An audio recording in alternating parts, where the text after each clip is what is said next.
Croatia apparently has the best prices. Greetings in the love and in the light of the one infinite creator. I'm Andre, and I'm here with Ed and Amanda and Fred, and we'll be talking about Law of One Tarot Archetypes. And we're going to begin with a little reading here. Did I have a volunteer? Archetypes for Evolution? I can do that one. Okay, here. Okay. Did you need me to magnify it for you? Yeah, could you?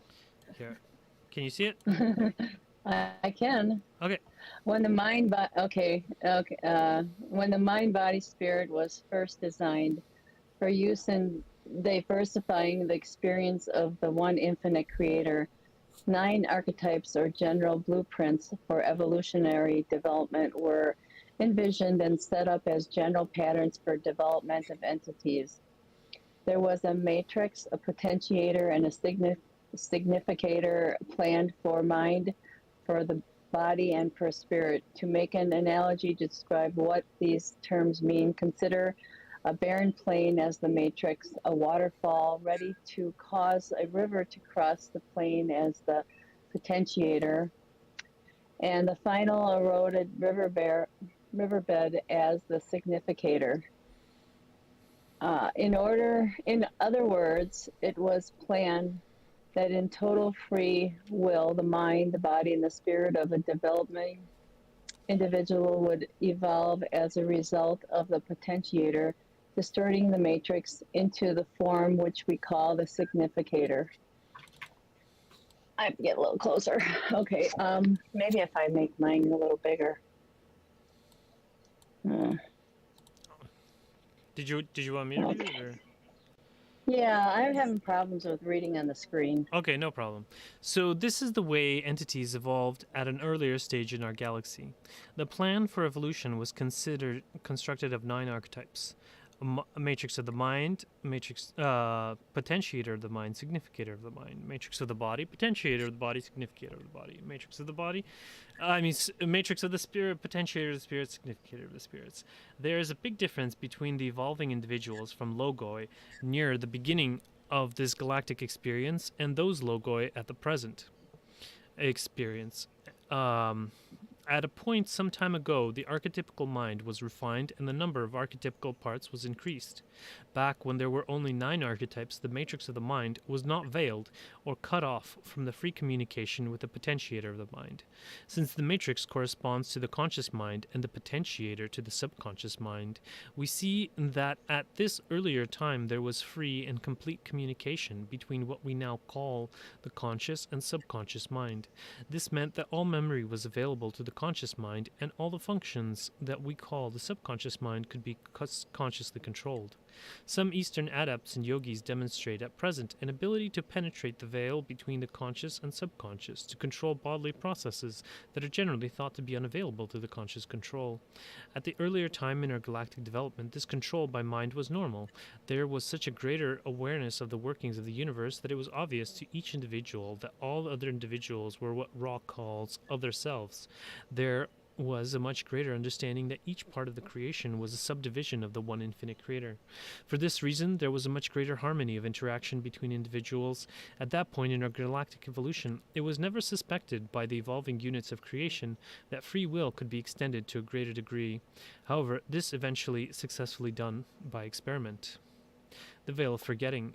In this experiment, the conscious mind was experimentally veiled from the subconscious mind.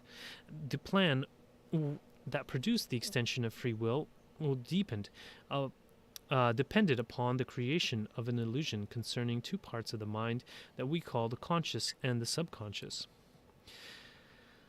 Did we want to talk about what we read here so far? That it started with matrix, potentiator, significator, and there was no veil?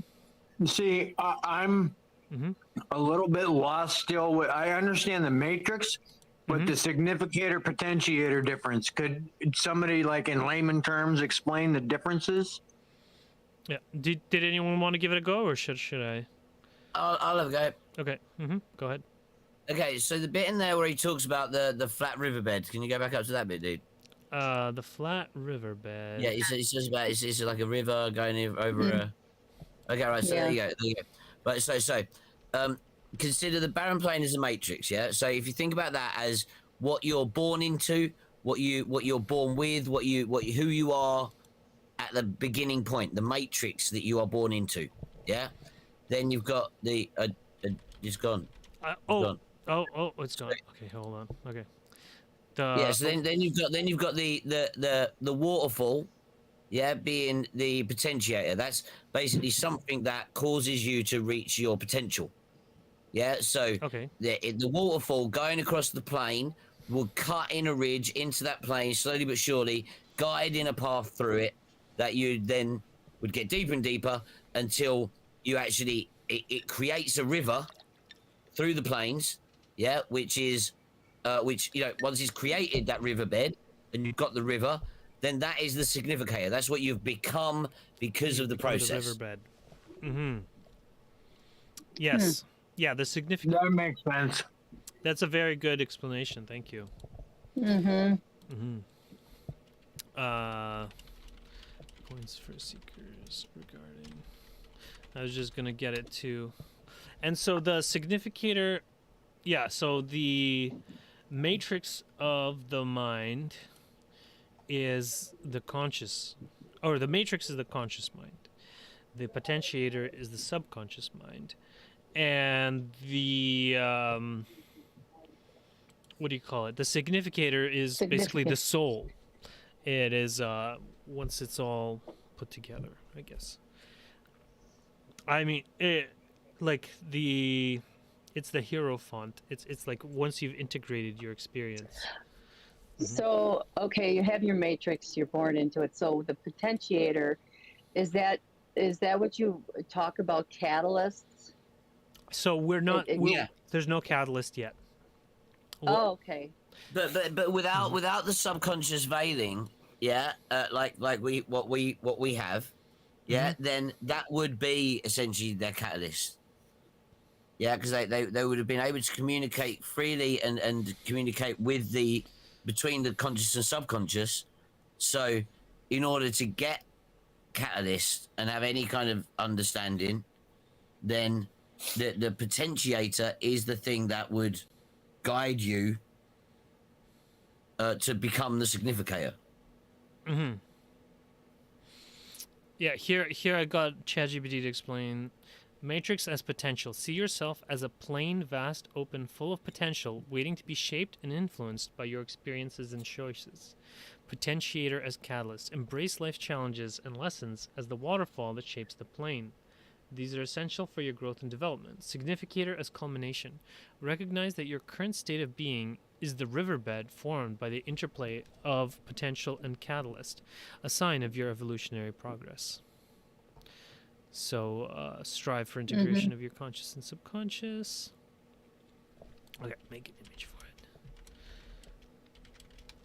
All right, and then I'll post this, and then we'll move on to the next. Did you guys have any other questions for this section here? So, do you have any questions? No, No? we'll do that. Okay, it's good. No, I like the way that it's kind of brought the whole thing that Ra talks about, like that we spoke about loads of times, about the how the as the galaxy progressed, and it spread further out and further out.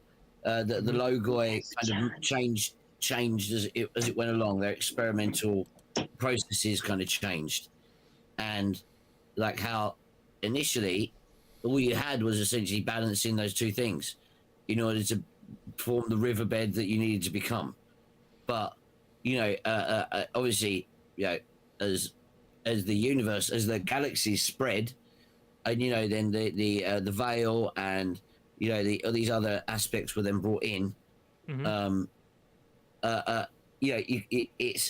It's cool to see how the reason they needed to bring the other things in, because it was that very, very simplistic system. Mm-hmm. So you can see why they need to then expand on the archetypes to give people a more broad experience, I suppose. All right. So the next phase will be talking about the. Does he get back to the archetypes after talking about the veil of forgetting? Yes, I think he talks about the rest of the archetypes coming in, like how it Oh, goes okay. from the matrix to the. Okay, very good, Yeah. very good. All right, so Yeah, if I we'll. remember rightly, it's been a while since I read it, but yeah. All right, okay, so I'll continue. Where was the veil? There it is, the veil of forgetting. In this experiment, the conscious mind was experimentally veiled from the subconscious mind. The plan that produced the extension of free will depended upon the creation of an illusion concerning the two parts of the mind that we call the conscious and subconscious, caused by the separation of them by what may be called a veil of forgetting. The corresponding archetypal facets would be the matrix of the mind and the potentiator of the mind. This experiment produced a far different type of being in the mental sense. When a baby was born, the conscious mind had to rely almost exclusively on external stimuli for experience.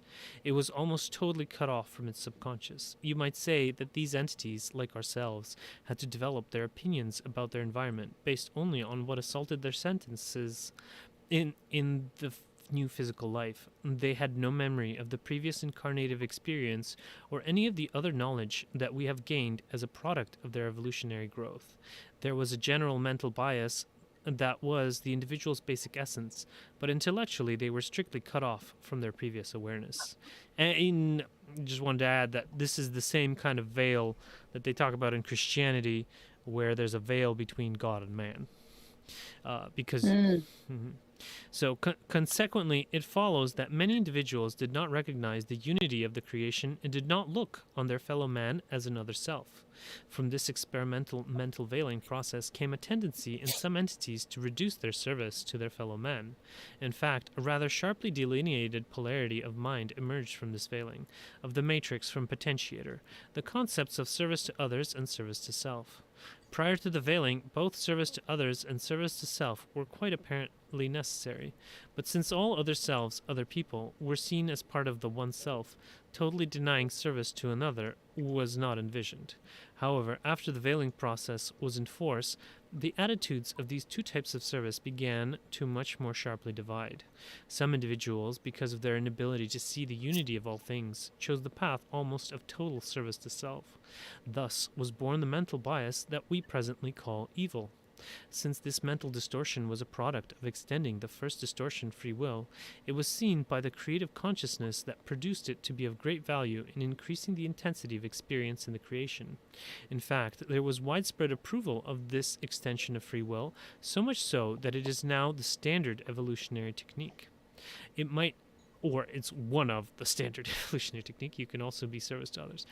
It might be difficult from our present point of view to see the value of the intense service to self distortion that emerges as a product of the mental veiling. Ra describes the change as causing the experience in the universe to become more vivid. You might say that life before this mental veiling was more boring, since the intensity of interaction between individuals and groups did not exist. This veiling of the matrix of the mind from the potentiator of the mind results in what we call mental polarization, service to self and service to others, or evil and good. From the point of view of an individual in the third density cycle, this mental polarity is usually looked at as being quite unwanted. However, from above third density, it is seen to be that activity that greatly accelerates the evolutionary process. The fierce interactions caused by this polarization of consciousness causes individuals to develop the necessary mental energy to be able to become part of a fourth density experience. This mental development is referred to by Ra as achieving a harvestable mental energy. Just as crops become harvestable after sufficient growth, so do people. The requirement for harvestability or transition from one density to the next is an energy level that is a vibratory rate sufficient to be in harmony or resonance with the part of the energy spectrum that is the next density. This is all related to the way an individual is constructed. The 7 electrical bodies that make up the total person can absorb energy in one of the 7 color ranges. Each of the 7 densities corresponds to one of the color ranges. The ability of any one of these 7 electrical bodies to absorb energy is totally governed by the indwelling mind. The mind has to open the valve to the green energy center sufficiently for the body to be compatible with fourth density energy requirements. This valve is located in the region of the heart or the green center, In some Eastern philosophies, it's called the heart chakra. This is the objective of the evolutionary process is the opening and balancing of these centers. It is interesting to note that if all energy centers were open at the same time, the same amount, the resultant of the color combinations would be the reverse of passing white light through a prism to break it into 7 components. The individual's aura would be pure white. Before the great experiment of the mental veiling, the individuals were having considerable difficulty developing the necessary willpower to cause the required opening of the green energy center for so-called harvestability from 3rd to 4th density. The evolutionary process was stagnating in 3rd density, and the time spent in this phase of evolution was very long. The emergence of the intense mental polarities after the veiling experiment caused a large acceleration in the process of developing 4th density harvestability. As new planetary systems were born, experiments with more complex archetypical designs for the universe were tried. After much experimental work with the archetypical mind, our present system was developed. It is the foundation for the evolutionary plan for each of us on Earth. Instead of the 9 archetypes existed before the veiling, there are now 22. In other words, 13 new blueprint segments were added to the master plan for the evolutionary process. Before the veil, matrix potentiary significator. After veiling, catalyst experience transformation great way. The archetypical mound is now configured as shown below. All of this. Did we want to discuss what we read so far about the veil and such? Yeah, go for it. Okay, because we've kind of covered several topics here. He just didn't break it up properly. So, okay, or I can just finish it. Oh, okay, I'll just finish it. There's only 2 more pages, I think. 3 more pages. Okay. All of this changing of the deep mind after the successful veiling experiment had one objective. That was to aid the evolution of mind, body, and spirit of all the individuals subsequently developing. Remember the analogy I made of the barren plain, the waterfall, and the resulting river for matrix, potentiator, and significator? To continue this analogy, let us consider the effect of the added archetypes. The catalyst would be the unexpected variable of terrain encountered by the flowing water. The experience would signify an ability of the water to cope with these variables. The transformation would be a more precisely a deeply cut channel, and for the great way we could perhaps use for the archetype of the Grand Canyon. This is a very crude analogy, and how refinements to the archetypical mind serve to create a more refined mind-body-spirit. Okay, you know what? I think this is talking about the archetypes already, so let's discuss the veil. And then I'm just going to do the veil thing for now. Okay. Did anyone have any questions about the veil? Does everyone understand the veil? Or how does it go? So, now you can correct me if I'm probably wrong on this, but the veil, before they had the veil, the entities or the people, they kind of lost momentum because there was no incentive, right, to get to the next level. So they kind of just got stagnant, correct? That's right. And everyone was neutral. It wasn't that they were neutral, right? It wasn't that they were unhappy, they were just neutral. So there was no purpose to pushing yourself to go further, or maybe experiencing more things. Am I on the right track with that? Yeah, so after the development of the veil and the creation of the service to self polarity, there now became an incentive for people to become service to others, because they had the evil. If they remained in the neutral area, they would have a lot of suffering, or they may have a lot of suffering, because you have these service to others people who are just like loving and kind, and that's great. But then you have the service to self people who seem the same in some ways because they're highly manipulative, but then they use you and abuse you, and and that can be very painful. And then people, if you're simply lost, if you're simply following the narrative, then you just get like randomly hurt, and then there's random good things happening to you and random bad things happening to you, and then like the neutral way of doing things, the lost way, is that if someone does something good to you, you do something good to them. And if someone does something bad to you, you do something bad to them. That's the lost way of doing things, and that does not change your polarity at all. That's a neutral polarity. It has no effect on creation. It's like you're just part of the illusion at that point. But if you want to be service to others, or like if you're service to self, then you're mean to absolutely everybody. Or you're only manipulating and using them for your own needs. And whereas the other side, if you're on the right side, then you are always kind, always loving. Just like Jesus said, turn the other cheek, bless your enemies, all of those things. So no matter the catalyst, you're always responding with forgiveness, love, and acceptance. Mm-hmm. Well, that makes me feel a lot better, but it ain't fucking easy, Andre. Yeah, it's true. I just had to fill out a police report and deal with an attorney today, so. Oh, wow. Oh boy. Mm-hmm. Mm-hmm. Again, just your accident, dude. Yeah. Yeah, she's, Oh boy. dude, she didn't even go 24 hours and she's in contempt of court. Oh boy. She hasn't yet found that she can't do that stuff. Oh, but she Well- can, and she has for 20 years, and so. Mm. But yeah, this is a battle for me to remain service to others, and Well, I was just some of gonna- the decisions that I have to make, I question, is this service to self or service to others? But my attitude or my intention is always, I want the best for my kids, and I really don't. At this point, I don't care what happens to her as much. I'm not purposely like Andre said with you hurt me. I'm not purposely trying to hurt you. I'm protecting myself, and I'm doing the right thing so that I can make sure my kids are taken care of, because it's a dangerous situation. I mean, it's dangerous. Yeah. I mean, and it's really hard to navigate that. And I have people telling me, do this, dude, do that, fuck her, do this, do that, and everything. And I'm like, no, you can't, no. And it's Gotta really be difficult. kind. Yeah. I don't. That's a question I was going to bring up. Is, you want to be service to others, doesn't necessarily mean you have to get tramped on either.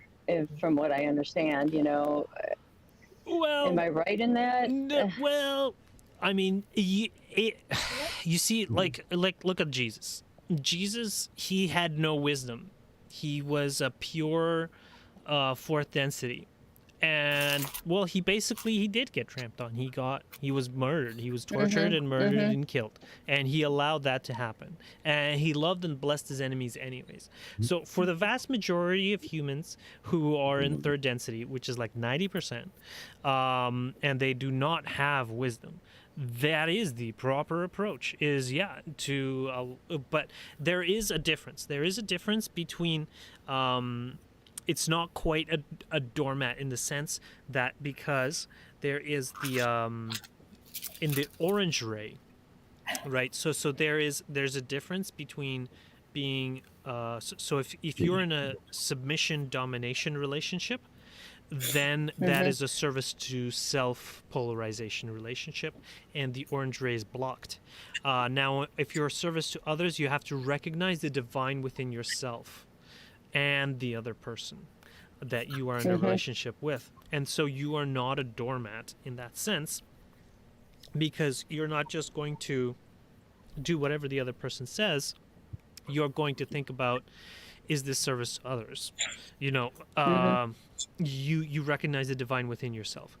And then same thing, so in your family relationships, that would be your yellow ray. You won't just do everything that your family tells you, or your colleagues or your coworkers, but you recognize the divine within them. You recognize they do have some valid opinions, and you recognize that you have valid opinions too, right? Right. And then you decide, based on what's within you, what's service to others.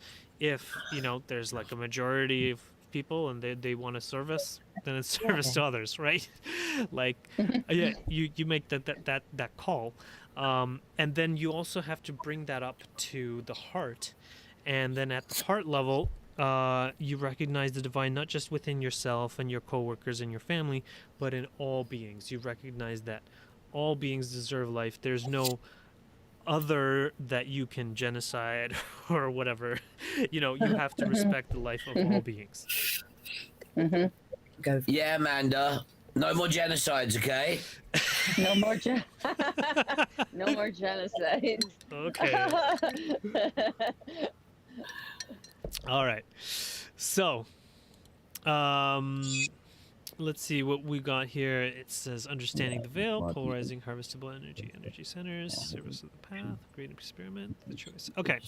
Looks like we covered all that. So now let's continue. So this is now about these new archetypes. The new archetypes that were added after the veil. So they were added because of what reason? Because of the veil. Because of the veil, they appeared. So he's going to explain that right now. Oh, okay. Okay. All of this changing of the deep mind after the successful veiling experiment had one objective, that was to aid the evolution of mind, body, and spirit of all those individuals subsequently developing. Remember the analogy I made of the barren plain, the waterfall, and the resulting river for matrix, potentiator, and significator?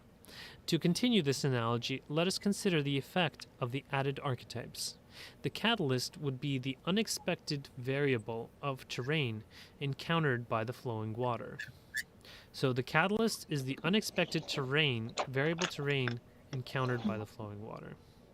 The experience would signify an ability of the water to cope with these variables. So, hey Ashley. Hello. Hey, we're just. Hey, Ashley. Hey guys.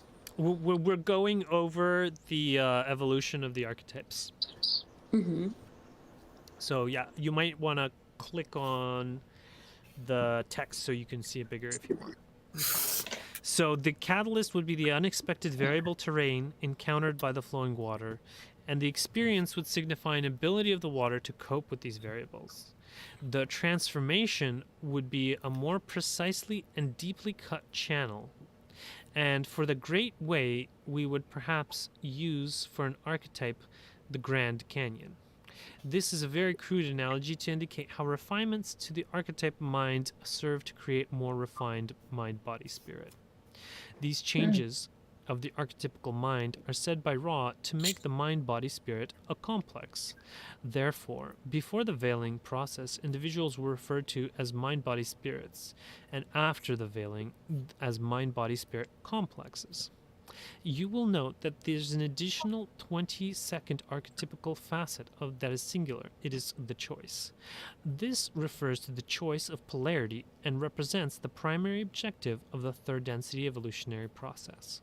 This choice is being either unconsciously or consciously made by each of us every day. It is the choice of the degree of serving others or serving the self that we continually repeat. This is the process of polarization that increases harvestability into the fourth density. Back before there was a creation, there were no other selves. There was only the one self, the creator as totally undistorted, infinite intelligence. There was no concept of service. Oh, here, I think he's on a different topic now. Okay, so we'll discuss what we got so far about the new archetypes. Okay. So, do you guys have any questions? Do you understand all the new archetypes? Ashley, how about you? That's a lot of archetypes. Yeah. I remember some of their connections. So, basically, we were talking about how initially there was just the matrix, the potentiator, and the significator. And then there was the veil between the matrix, which is the conscious mind, and the potentiator, which is the subconscious mind. And then that created room for 4 new archetypes in each set,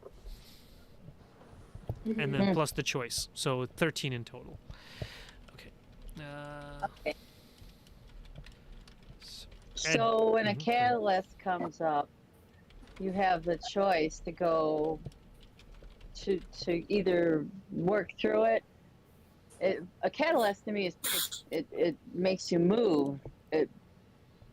So there's different avenues you could take with a catalyst, can't you? I mean, the choice, mhm. different choices. So that depends upon whether your service to others is service to self. Am I getting this kind of correct, or? If your service to others or your service to self. Yes, Okay, yes, you're right. There's a so yes, bias. Go ahead. Go ahead, Ed. yes. So the way I kind of understand it is that the catalyst is how we understand catalyst. You know, it's the things that come up Yeah, in your life that we go through. Yeah, but the whole point right. is that we need to learn from those catalysts. Yeah, we're supposed to learn lessons of love, learn to open the heart chakra, learn to see the creator in all things. All these things that we're supposed to take from the catalyst to change ourselves and make the service to others choice rather than holding on to the illusion, making it all service to self, right?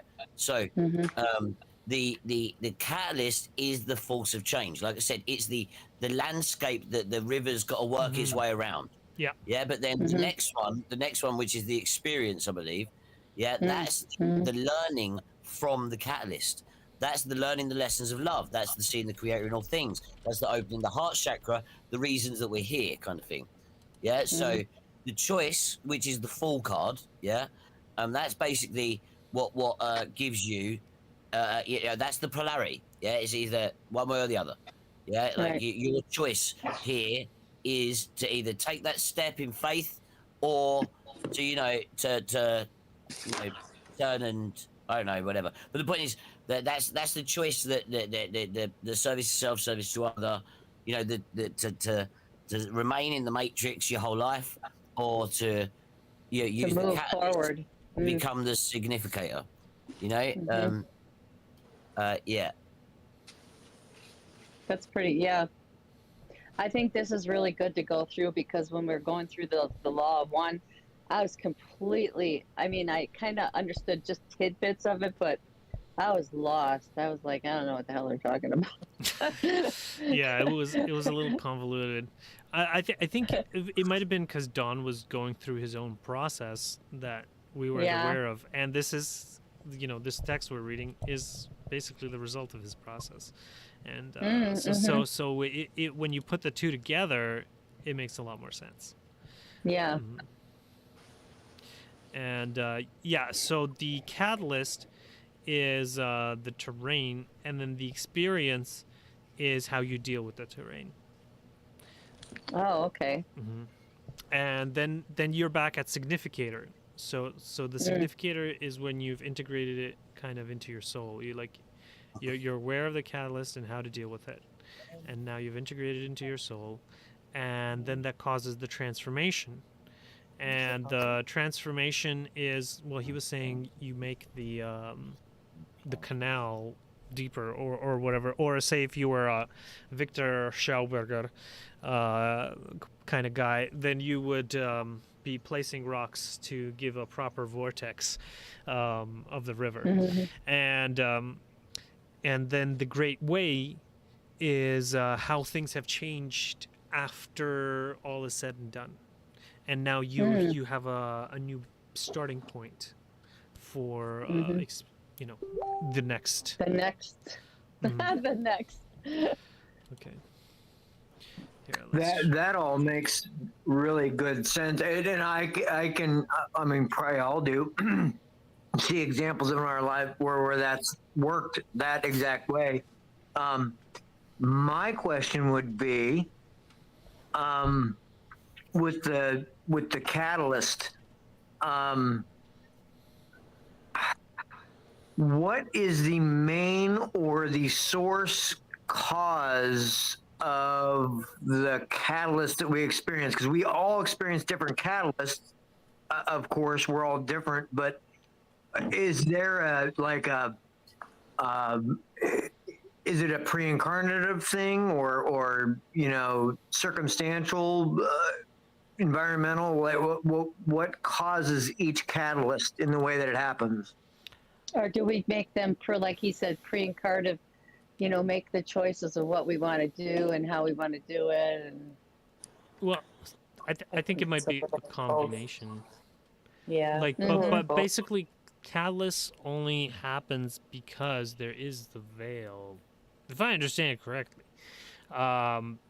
Because what happens is that if No, there dude, was 'cause no it's just, room for misunderstanding, there would be no experience. but didn't it say in the before the veil that you had the matrix, the potentiator, and the significator, and the potentiator was essentially catalyst, but obviously everyone was oneness and we all knew what we were. That catalyst just isn't particularly being motivating. used, right? It isn't being used or So, But yeah, so it's, then, right. it's the waterfall in this analogy, right? yeah, no. The catalyst is the landscape in the It's the whole one. variability. No, yeah, but I mean this potentiator. I was talking about the potentiator. Yeah, the potentiator is the waterfall. Yeah, it's the the amount of what you can do with your potential. Mm. Right? But yeah, so but yeah, the veiling, the whole point of like the catalyst and the path thing is we set the path before we come here, right? We know the lessons Yeah. we need to learn. We know what we've come in here to do. Yeah. So then the catalyst that we go through is like the pre-approved plan, the path Mhm. that we're supposed to walk. Yeah. Now the reason But the reason I love the Law of One more than anything else I've ever read, yeah, is because of the fact it's the only system where you have sovereignty over everything. right. Yeah. You pick this path before you come here. The things that you go through, you chose to go through to learn the things you need to learn here. Yeah. And then when you get here, all of that's taken away, and it Right. comes down to your free will and your choices to whether you follow that path properly. Right. I just love that. That's the best thing out of all of it for me. Right. All right. Well, I'm ready to read the next section, unless you guys have any more. No. Okay. So, back, or Ash. I don't know if someone else wanted to read it. Okay. Back before Is Ashley, What? or no? Okay. Yeah, I can read it. Okay. Okay. Can you see it there? Yes. Okay. Okay. Back before there was a creation, there were no other selves. There was only the one self, the creator as totally undistorted, infinite intelligence. There could be no concept of service to an other self, since there was only self. Since all created other selves are actually the one self in the illusory condition of division into parts, self and other self are actually the same. The important product of this observation is that fourth density harvestability can be achieved by polarization, either towards service to self or towards service to other self. The two ends of the polarity are exactly equal in providing the necessary strength of vibration, energy, to move into the green density of the spectrum. They are equal but not compatible, and for this reason we have two basic types of societies in the fourth density. Some are polarized for service to others, what we might call angelic. The others are polarized for service to self, what we might call demonic. This is how the universe progresses after third density is completed. Individuals who have reached sufficient energy levels through the process of polarization in third density can move into fourth density and form what Ra calls social memory complexes. Individuals who, at the end of a third density cycle, are still below the necessary level of energy, simply repeat the third density until sufficient mental polarization is achieved to activate the energy centers of their electrical bodies sufficiently to become harvestable.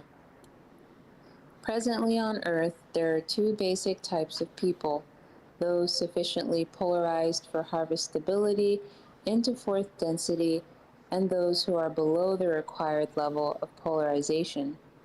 Of those sufficiently polarized for harvest, there are two types: service to others polarized, which we will call positive, and service to self polarized, which we will call negative. These groups will form fourth density positive and negative social memory complexes. The remaining individuals will repeat third density until sufficient polarity is achieved to cause the energy level to reach fourth density frequency. Mental polarization, in the positive or negative sense, is not strictly a requirement for fourth density harvestability. In fact, before the veiling process, it didn't exist, and fourth density was achieved regardless. The polarity that was a product of the veiling process accelerated the development of the required energy level so much that it is almost impossible to achieve fourth density harvestability without use of the polarization process. Evolution through third density can now be very rapid compared to the conditions before the veiling of the mind. The good-evil polarity that we tend to think of as bad is actually the great accelerator of our evolutionary process. I must admit that it is difficult to appreciate this quality that we term evil, but we must remember that every expression is just one more facet of the one infinite creator. All right, thank you, Ashley. Got a voice of an angel. Yeah. Oh, thank you. Yeah. That's So Like, can we just, all recognize, that that book should have been a lot longer, but that ended because of, poor old He Don. died. yeah. Didn't he die? yes, it's very Yeah. unfortunate of his passing. The last one you'd ever expect of the three of them to go. Mm-hmm.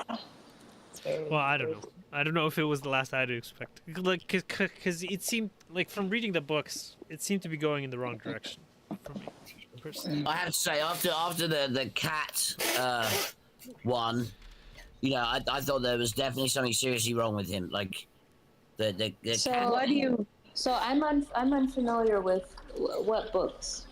The Law of One books, 3 to 5. Did you read the Law of One Mm-hmm. books?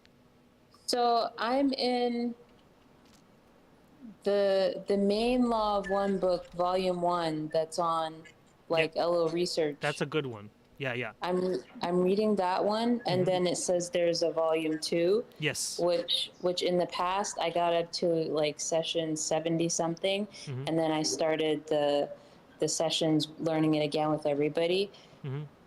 But there's more after Volume 2 on the website. Oh yeah. Yeah. There's Oh, 5 yeah. volumes. There's 5 volumes. Well, the The first fifth 4 have volume sessions. is a lot of the personal information Yeah, that the they 5 left is out of just the the other volumes. commentary. Yeah.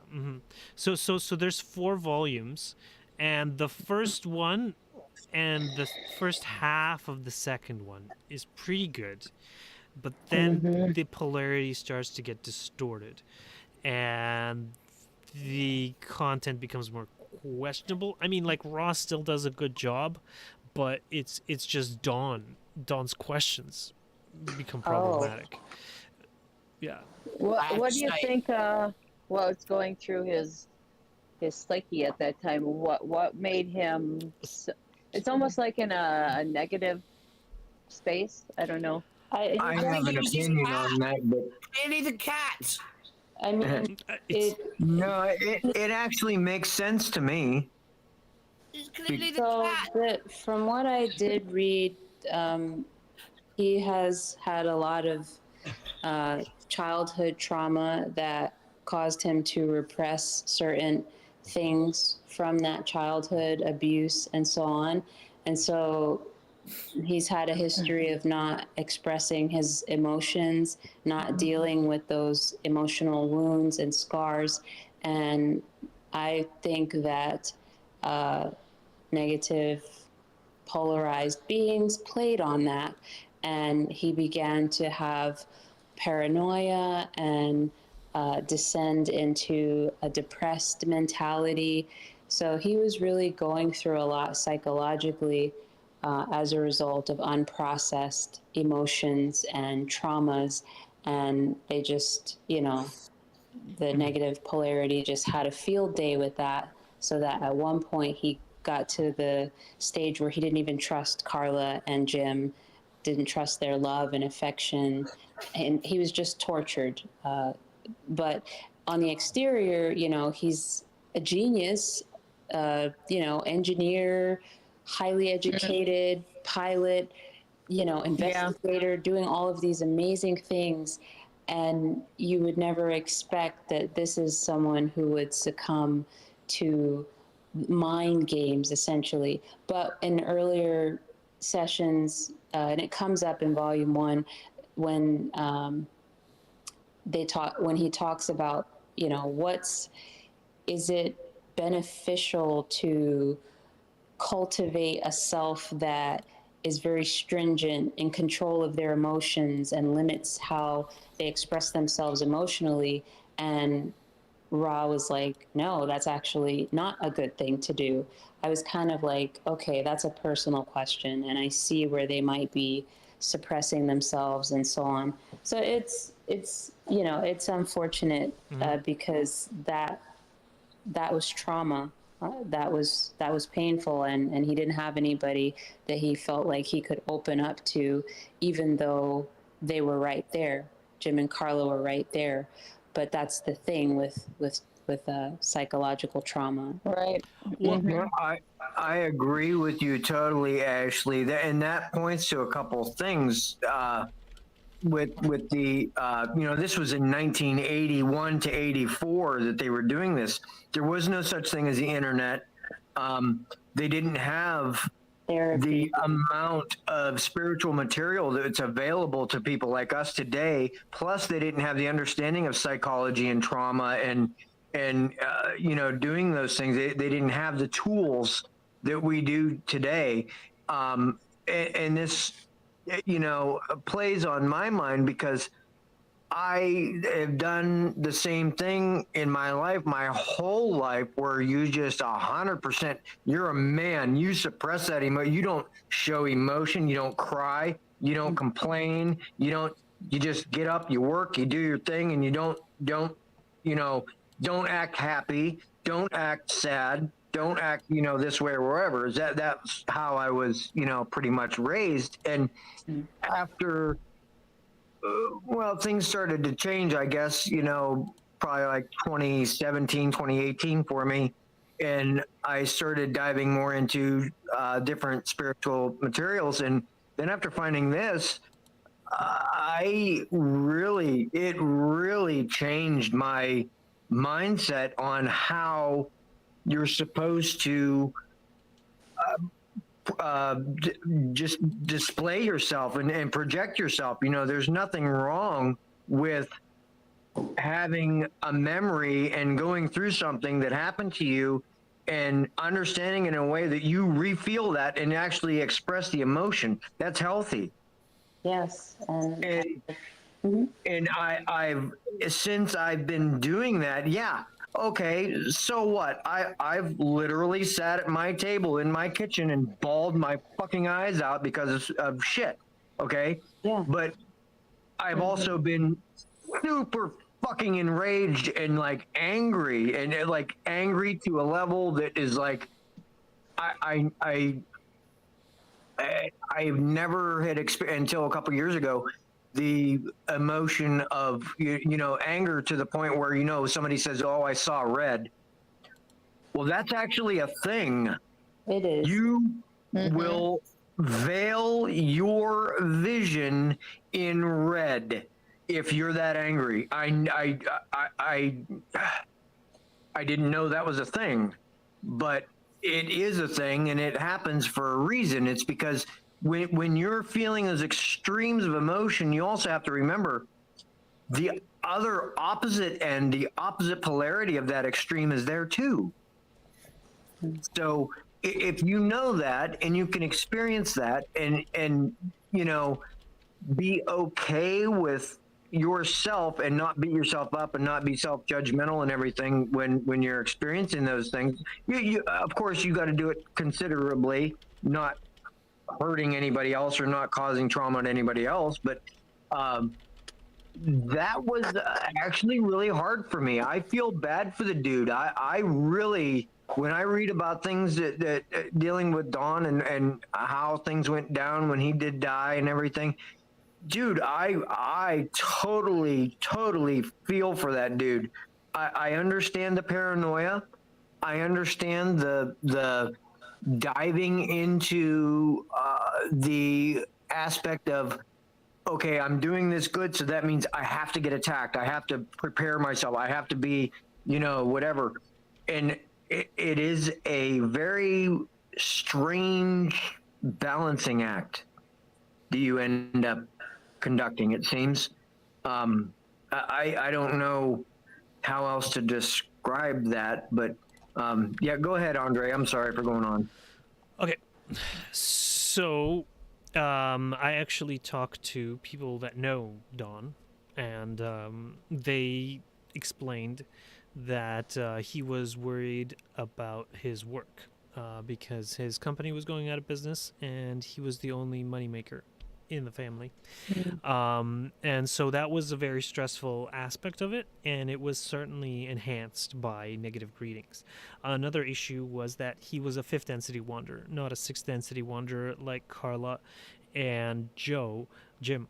And so he was more susceptible to the fifth density entity that was trying to greet him. Like, it actually, you know, was able to trick him or whatever, because he was not, it was actually more spiritually developed than he was. And then another aspect of it, when, like, so that was kind of the initial aspect that started the downhill slide. But then there was a point where it went from a slow decline into a precipitous decline.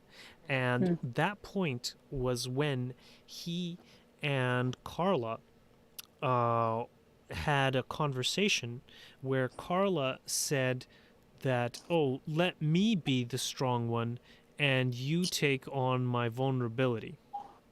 And he said, okay. But what they didn't realize is that this had profound spiritual implications. And so what ended up happening is that now he was he was very he was no longer able to manage the way that he was used to, because he was like all vulnerable and stuff. And she was having trouble because, you know, she was, you know, being the strong one or whatever. And but Carla managed to get through, you know, being more strong, but he did not manage to get through being more vulnerable. And then he was not eating. Like he was caught up in paranoia about these negative greetings, to the point where he stopped eating, and he was eating very, very irregularly, and he was getting very thin and emaciated. And Jim and Carla were like, you know, he's gonna die if he keeps going like this. And it was also part of the initiation. So that's what Ross says in some of the last sessions. And then, well, he didn't. And basically, at some point, Jim and Carla called the mental health services to pick him up. And he did not want to go. And then the police arrived, and they started tear gassing the place, and then he shot himself. Oh, hell. Yeah. Yeah, it was very, very brutal end. I can only imagine what he was going through while barricading himself in the house. He had actually, like, they had tear gassed the place, and he had run out of the house, and then he shot himself just before. Like when he was outside the house, but anyways, it's details. Yeah.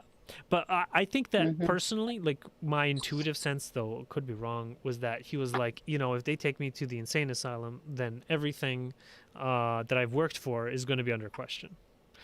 But that could have been a negative entity giving him this suggestion, which is probably sure. what it was. Yeah. But yeah, I think we got a little off track here. Yeah. Yep. So back to the archetypes. I've got a summary here. So the matrix is the plane, represents the field of potential akin to a barren plain awaiting transformation. The potentiator, the waterfall, acts as a catalyst for change, much like a waterfall that begins to sculpt the plane. The archetype symbolizes the subconscious or the unseen forces that shape our thoughts. Here, does someone else want to read the rest here? Ashley? Sure. Starting from Catalyst. Sure. Okay. Catalyst introduces challenges and opportunities for growth, represented by the terrain's unexpected variables that the flowing water encounters. These are the experiences that prompt learning and adaptation. Experience signifies the water's interaction with the terrain, how it adapts, overcomes obstacles, or carves new paths. This archetype reflects the accumulation of knowledge and wisdom gained through facing life's challenges. Significator embodies the identity or essence that has been shaped by the journey thus far, akin to the riverbed formed by the water's flow. It signifies the being that has emerged from the interplay of potential, catalysis, and experience. Transformation marks a significant change or turning point, represented by the riverbed becoming deeper and more defined. This archetype illustrates the profound shifts in consciousness that lead to a new way of being. Great Way, the canyon, represents the culmination of the journey, where the landscape has been irrevocably transformed into a grand canyon. It symbolizes the vastness of understanding and the unity with the all-encompassing One, a state of being that encompasses the totality of the journey's lessons and transformations. Insights for seekers: recognize your potential. Understand that you are like the plain, full of untapped potential, waiting to be shaped by your experiences and choices. Embrace the catalysts. Welcome life's challenges as opportunities for growth, allowing them to sculpt your being into something more profound. Learn from experiences. Reflect on your experiences, as each one contributes to your wisdom and shapes who you are becoming. Acknowledge transformations.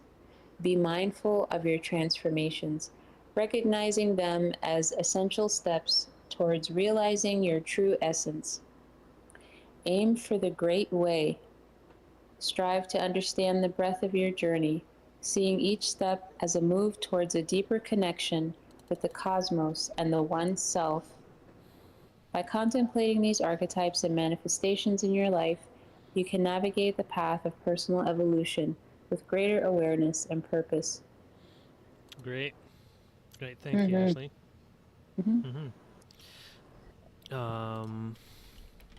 So did that make sense to everybody? Oh, for sure. That's kind of the system that I have, like, as far as whatever I go through, it's not as important as what I've learned from it.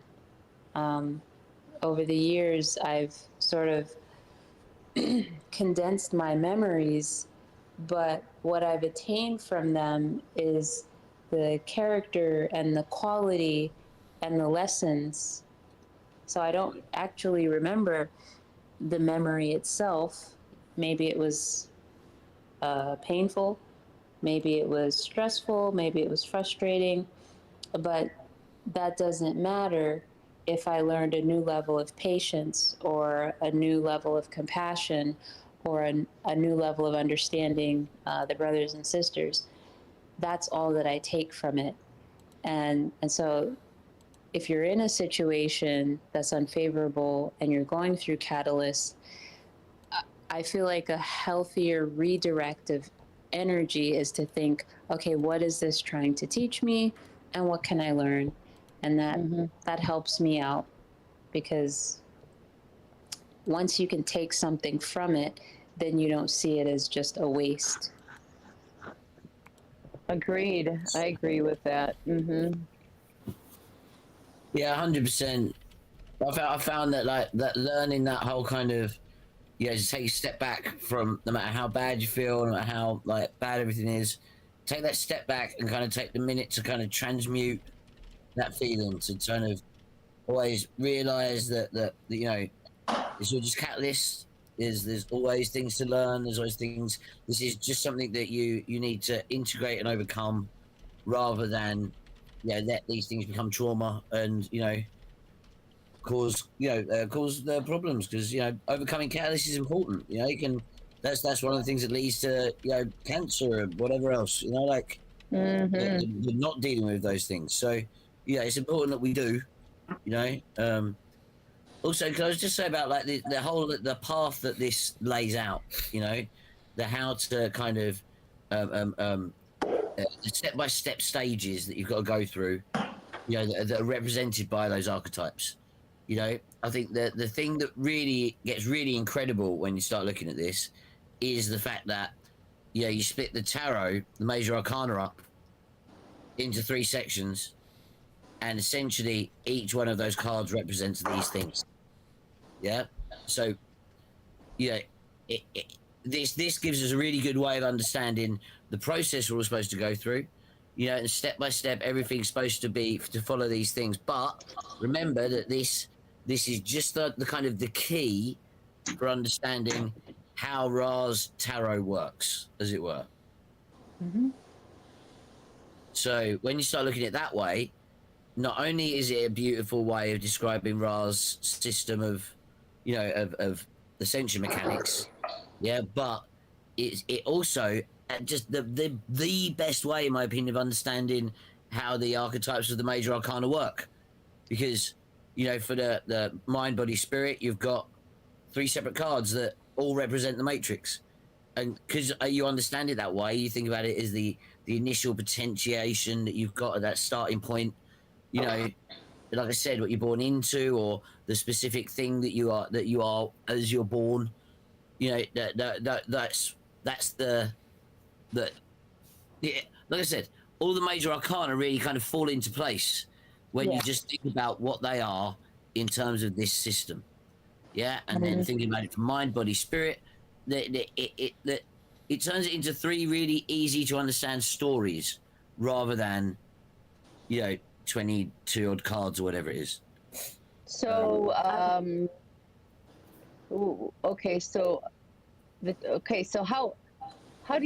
why would one use the tarot cards, like people do the cards reading?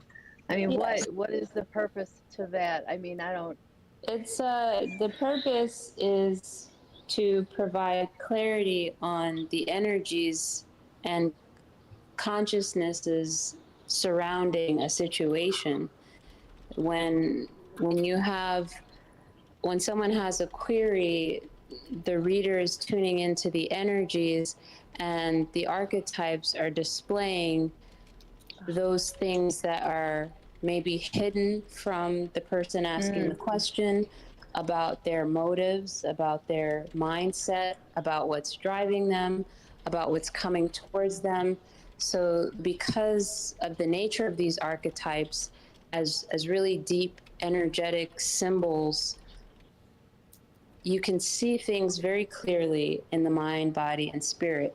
So people get readings for clarity, so that they can see more than what's just in front of their face. And also for medicinal purposes, because if you are, and Ra talks about this a little bit in volume 1, like there is, for example, if you are struggling with stepping into that energy and that consciousness of the magician, then you can, as an adept, work with the magician symbolism in meditation and begin to download and activate that archetype that's already embedded within you in the roots of your mind. Or so you can bring things into your life like the sun or strength. You can, if you're struggling in one phase of your life and you need more fire, then you can bring in a tarot card with the archetype that stimulates that. And so that will be your psychic medicine to aid in manifestation. No. I have to say that that's the only real use that I use them for. I don't really like the divination thing. I feel like it's cheating, but that embodying the archetypes and using those energies inside me, 100%, that's what I use it for. Anyway, awesome answers, Ashley. Loving it. Yeah.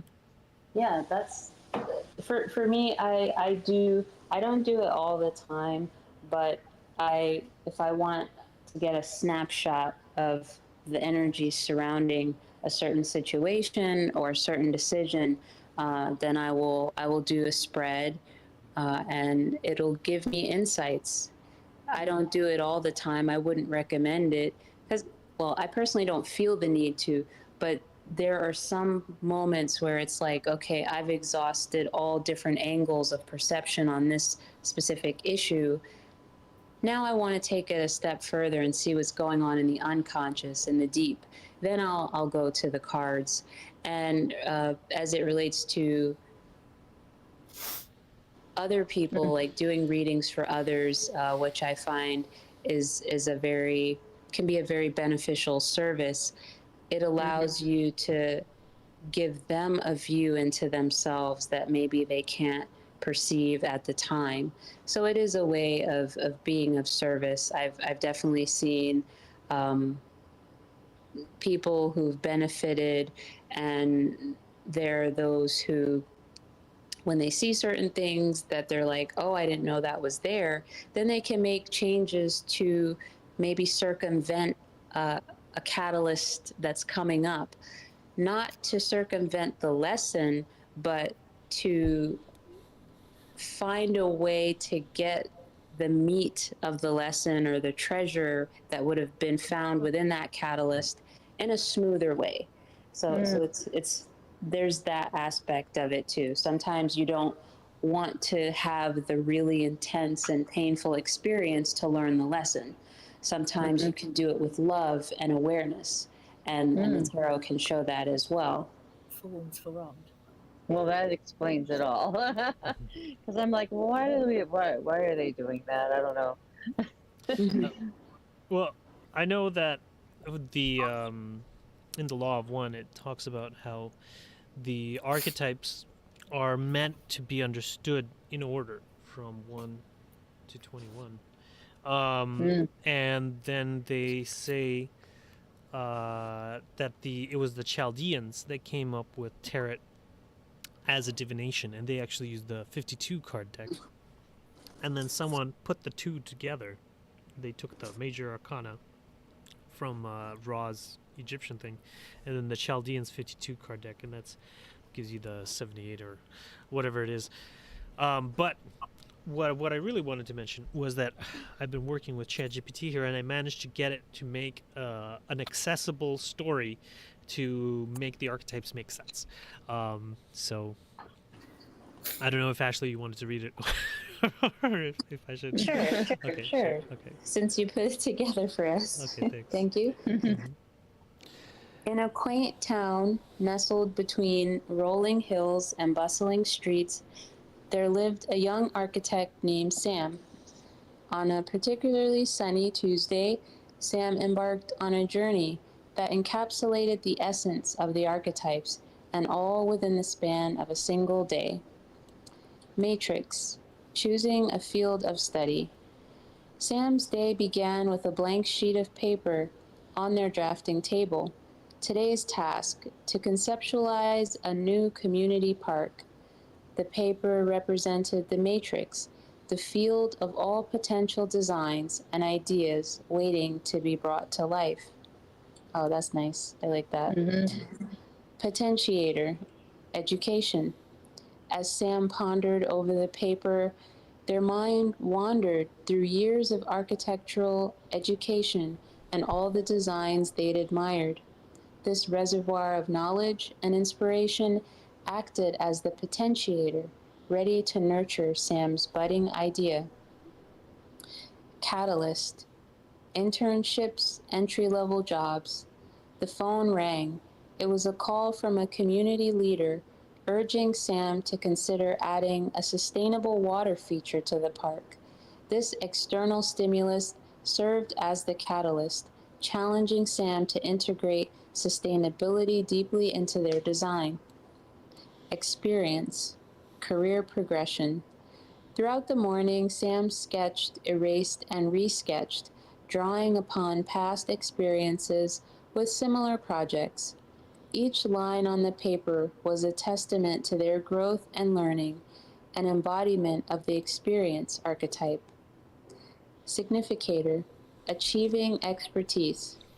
By lunchtime, Sam had outlined a visionary design that balanced aesthetics with environmental sustainability. This design was the significator, the culmination of Sam's expertise and the expression of their unique architectural voice. Transformation, mentorship, teaching. In the afternoon, Sam presented the concept to a group of interns, explaining the thought process behind each decision. This act of sharing knowledge marked Sam's transformation from solely a creator to a mentor, enriching the learning ecosystem. Great Way, legacy building. The presentation sparked a lively discussion about sustainable design, encouraging the interns to think innovatively in their future projects. Sam's design and the conversation it inspired sowed the seeds for a legacy of environmental consciousness in architecture. The choice. Throughout the day, Sam faced numerous decisions, from design elements to presentation approaches. Each choice reflected their commitment to sustainability and mentorship, illustrating the daily dance with the archetype of the choice, where the direction of one's efforts towards self-fulfillment or the greater good shapes the journey's impact. In just one day, Sam navigated the archetypes from Matrix to Great Way, their experience a microcosm of the broader journey of growth and contribution. Through their design and interactions, Sam not only advanced the project, but also contributed to the collective evolution of their community and field. Good job, AI. You did it. Yeah. Good job. Yeah. They're gonna be a. We're converting the AI. Yeah, basically. well, I made this one. You see, it says LL Tarot Archetypes. I loaded it with all of the sessions that mention tarot or archetypes. Thank you, Andre. Thanks. Yeah. So what do you guys think of that analogy? Does it do the archetypes make more sense in how they apply to your life? That makes tremendous. Story format like that is really a good learning tool. Yeah. Yeah, for sure. Oh, look at that. Oh, nice. Let me screenshot. Yeah, it's also going to be on my Twitter. Okay. Make title and summary. Oh, a title. Do I need a summary? I think it starts with a summary, doesn't it? Oh, title and summary. Okay.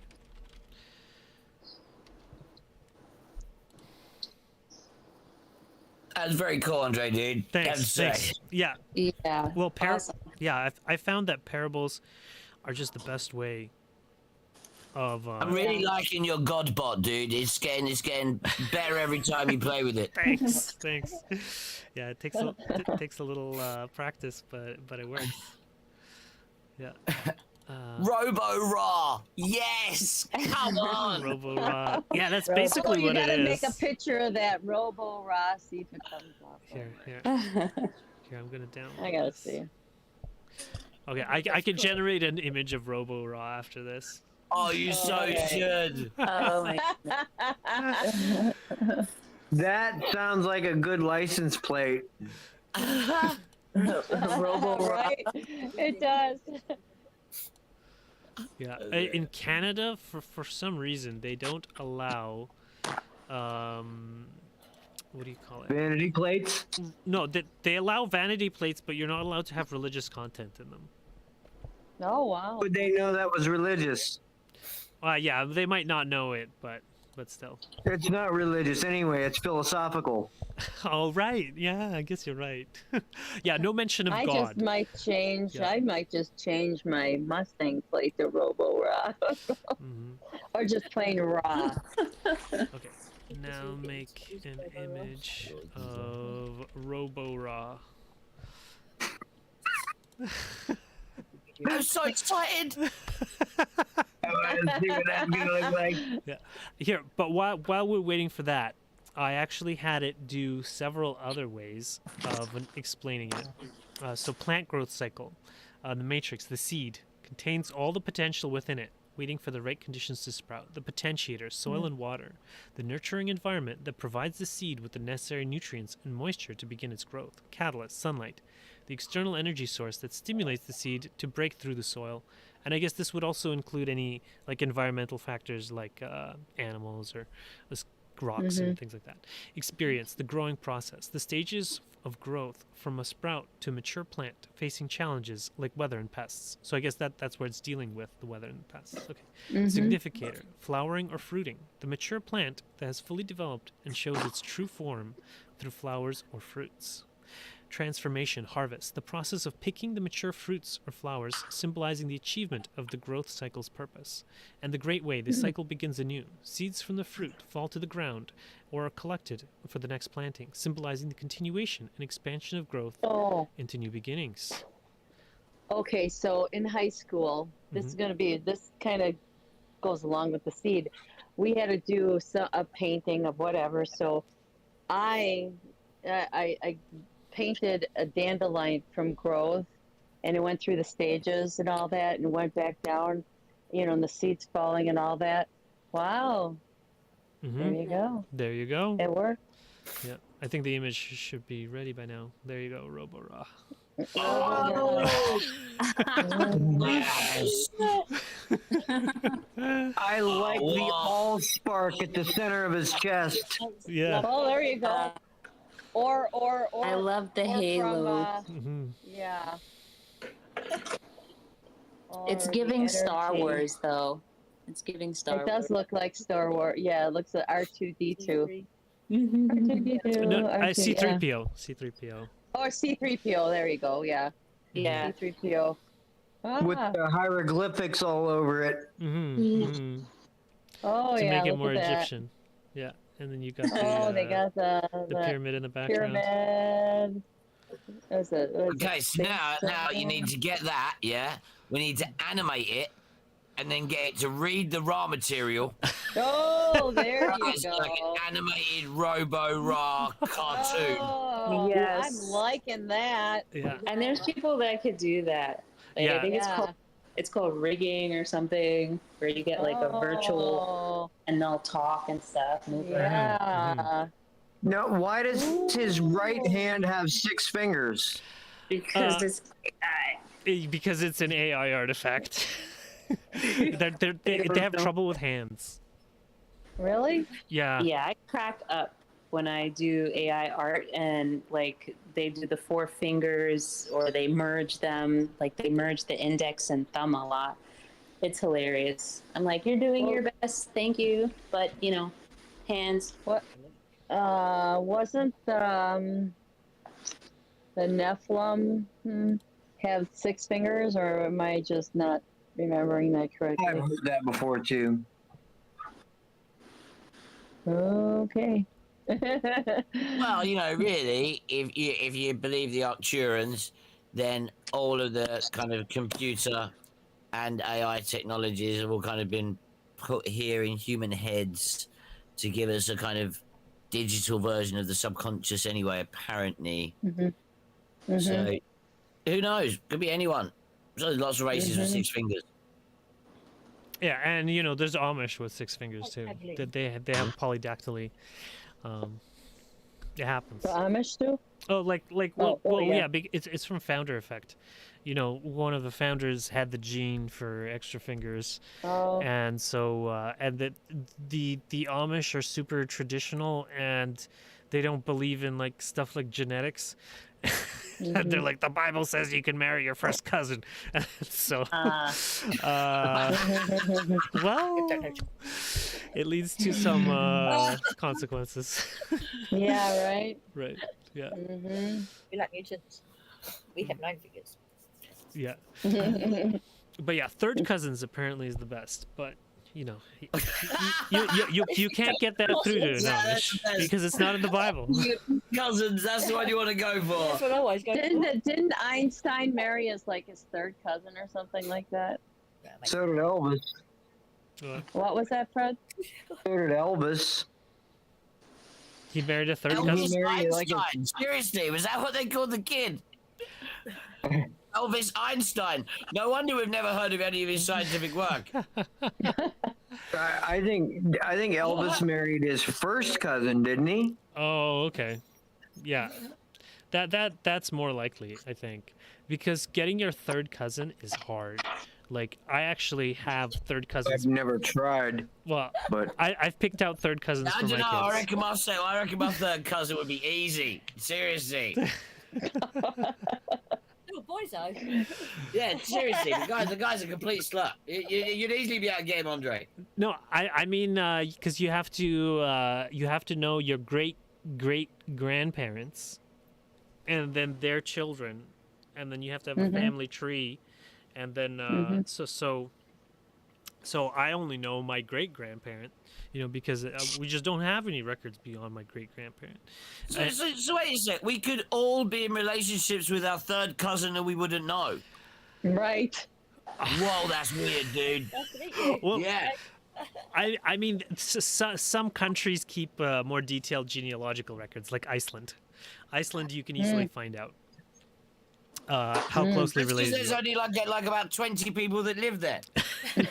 Well, it's because they had inbreeding problems in the past, and so they're like, okay, yeah. we got to That's it. start keeping There's track of only this 20 stuff. of them. Who's always going to be inbreeding? Yeah, yeah. Well, you gotta There's a few also 100,000 understand now. too that, I mean, Andre, you, all of us here except for Ed, we're all in the New World, so our family records a lot of times stop about 200 years back, if you know, around there. When I go back into my yeah. When I go back to when I was brought over, my family was brought over here, there's no record past that. The name was changed. They changed the name because to keep from, because people were, you know, prejudiced. If you were Italian or if you were Irish or you were whatever, you know, you couldn't find a job. So they would change their last name so you didn't know who you were. So that my Marshall name is completely made up. There is no Marshall beyond, you know, the early 1800s when my family came over. It didn't exist. Yeah. So, you know, Ed would have more of a chance to look back in his family tree because he's from England, and they have, you can have records that are 1,000 years old. Okay, can I just say that's totally true, except that the name Gregory is actually a root from the clan MacGregor. Yes. Because I think Yes, it's James true. II, It's I think it was James II made it illegal to have the name MacGregor inside England. So Yes. basically, if you had the name MacGregor, you either changed your name or got hung. So are you a And Gregory? My name was illegal. Are Do you know what I'm you- saying? How messed up's that? Are you an Ed Gregory? Yeah, Edward Gregory. So you are a direct patrilineal descendant of the first Scottish king. First king of Scotland. Hell yeah. Yeah, just like so the warden of our county, who's like the leader of our county, is he's Warden Milne, and so Milnes are also direct patrilineal descendants of the King of Scotland, and our deputy mayor Greg, also direct patrilineal descendant of the first king of Scotland. And then we used Oh, to wow. we used to have Bill Walker was the provincial representative here, also descendant of and we know this from genetics because they changed their names, but we can we know they have the same DNA, so they must be related. Mm-hmm. Mhm. Wow. Yeah. My descendants come from, they traced it all the way back to England and where how the women got up to Norway, with the Vikings and all that. And then they came down through Canada and whatnot. Mhm. It's interesting. All right. Well, it's past 9 now, but I was thinking do one more of these Journey of a Book, and then Mhm. we'll wrap up. So here, Journey of a Book. The Matrix is the idea, the initial concept or inspiration for a story, containing all potential narratives. The potentiator, research and brainstorming, the process of fleshing out the idea, providing it with depth and direction. Catalyst, writing, the act of putting pen to paper, transforming the idea into a structured story. Experience, editing and revision, refining the story, overcoming challenges such as plot holes and character development. Significator, the final manuscript, the completed work that embodies the journey from concept to creation. Transformation, publication, the book is published, sharing the story with the world and marking the achievement of its purpose. The Great Way, reader engagement, the story inspires new thoughts, discussions, and even new stories, continuing the cycle of creation. That's a good one, too. Mhm. Yeah. Yeah. And then the lifelong one. So because they're archetypes, so you can do like a day or a life. And so here's the life one. Choosing matrix, choosing a field of study, the initial interest or talent of a particular area full of potential career paths. Potentiator, education, the foundational knowledge and skills acquired through study shaping the direction of one's career. Catalyst, internship, entry-level jobs, real-world experience that challenges and applies educational foundations. Experience, career progression, navigating through various roles, learning from successes and setbacks.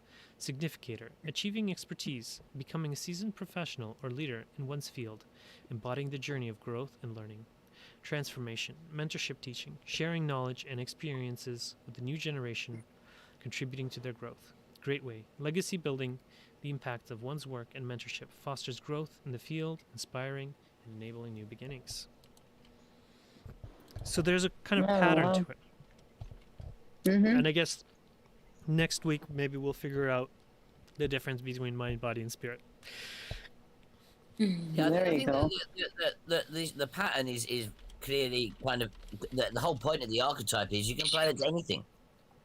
You can Right. apply that to any singular thing that you can go through in your life. This same pattern can apply it to. Mm-hmm. You know, especially when you get into the kind of applying it for the 3 different parts of the complex. Yeah, I'm looking forward to the continuing Mhm. weeks. Mm-hmm. Yeah. Mm-hmm. All right. So here, okay, we leave you as we found you in the love and in the light of the one infinite Creator. Go forth, therefore, rejoicing in the power and in the peace of the one infinite Creator. Adonai. Adonai. All right. Good night. Have a good night, guys. Yeah, Love you good guys. night.